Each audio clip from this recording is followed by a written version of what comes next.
এই হালকা সর্বনাশ হয়ে গেছে রে। হাসেমের বাড়িতে বড় অজগর সাপ ঢুকছে, তুই তাড়াতাড়ি আয়। না দাদি, আমি যাইতে পারুম না, মানুষের উপকার কইরা লাভ নাই। লাভ আছে, তুই চল। হাসেম কইছে যে অজগর সাপ মাইরা দিলে হাসেমের মায়ের লগে তোর বিয়া দিব। কি কইলা দাদি? চলো তাড়াতাড়ি, হাসেমের মাইয়ের আমি বিয়া করবো। দাদি তাড়াতাড়ি চলো।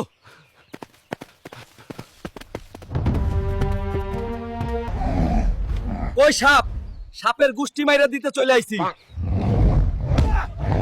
এই ঘরের ভিতরে সাপ আছে।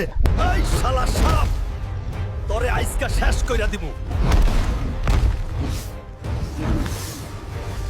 সাপের গুষ্টি মাইরা দিছি রে।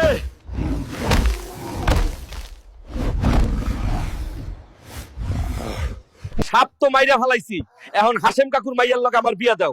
তোর মতো দামরা বাদাইমার লগে আমার মাইয়া বিয়া দিমু না। যা।